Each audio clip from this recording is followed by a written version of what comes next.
लोकशाहीच्या 5व्या वर्धापन दिनानिमित्त मी माझ्या वतीनं आणि सरकारच्या वतीनं मनपूर्वक शुभेच्छा देतो आणि लोकशाही चॅनलच्या माध्यमातून महाराष्ट्राच्या विकासात्मक अडीअडचणी असतील, शैक्षणिक अडीअडचणी असतील, सामाजिक अडीअडचणी असतील, या प्रकर्षानं मांडल्या जातात आणि त्याला न्याय दिला जातो. हे लोकशाहीचं मेरिट आहे आणि म्हणून पुन्हा एकदा सरकारच्या वतीनं माझ्या वतीनं मी लोकशाहीला मनपूर्वक शुभेच्छा देतो. आत्ताच सुप्रियाताईंची देखील चर्चा झाली की एक अभिनव उपक्रम आम्ही साहित्य संमेलनाचा करतो आहे. तो म्हणजे साहित्य संमेलन दिल्लीला असताना जे 1200 साहित्यिक रेल्वेमधनं जाणार आहेत, त्या रेल्वेमध्ये 30 तासाचं देशातलं पहिलं रेल्वेतलं संमेलन आम्ही करण्याचा निर्णय करतो आणि त्याचा स्वागताध्यक्ष मी आहे. मला असं वाटतं की देशातलं एक फार मोठं संमेलन आहे. त्याचे स्वागताध्यक्ष शरद पवार साहेब आहेत. उद्घाटन नरेंद्र मोदी साहेब करणार आहेत. आमचे मुख्यमंत्री, दोन्ही उपमुख्यमंत्री त्याला उपस्थित राहणार आहेत आणि दिल्लीच्या तख्तावर 70 वर्षानंतर हे अखिल भारतीय साहित्य संमेलन होतं आहे आणि ते आम्ही यशस्वी करून दाखवू. थँक्यू.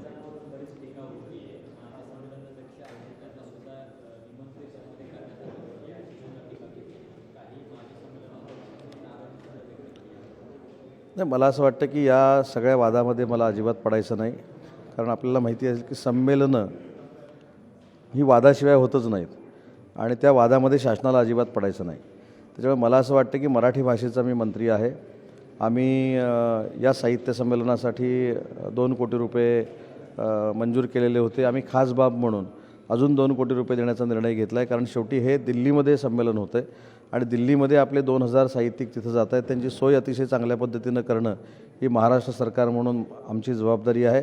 त्याच्यामुळे साहित्यिक काय बोलले याच्यावर मला अजिबात काही बोलायचं नाही, पण हे आम्ही संमेलन यशस्वी करून नक्की दाखवू.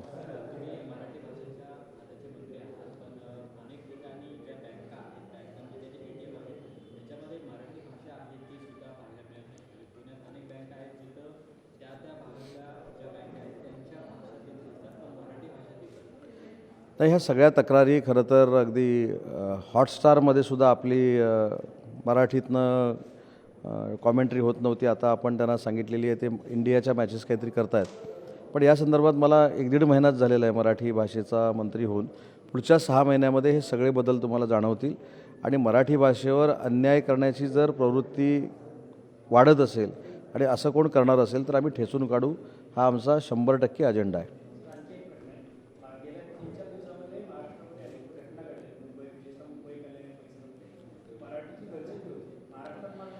आणि मी तेच सांगितलं, तुम्ही विश्व मराठी संमेलनामध्ये जर माझं भाषण ऐकलं असेल तर मी जाहीरपणानं मुख्यमंत्री महोदयांना आणि दोन्ही उपमुख्यमंत्र्यांना सांगितलं की अशा पद्धतीनं कायदा करणं गरजेचं आहे की महाराष्ट्राची मातृभाषा मराठी आहे.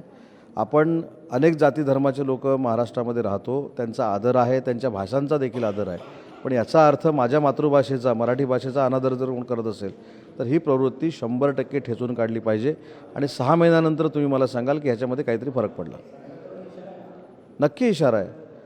जसं आपण बाकीच्या भाषांचा आदर ठेवतो, बाकीच्या लोकांचा आदर ठेवतो, त्यांच्याबद्दल आपण आपुलकी बाळगतो, त्यांनी आपल्या मातृभाषेचा, मराठीचा आदर ठेवलाच पाहिजे. कोणी मेहरबानी करत नाही. लोकशाही मराठी ऐका, पहा, जागरूक रहा.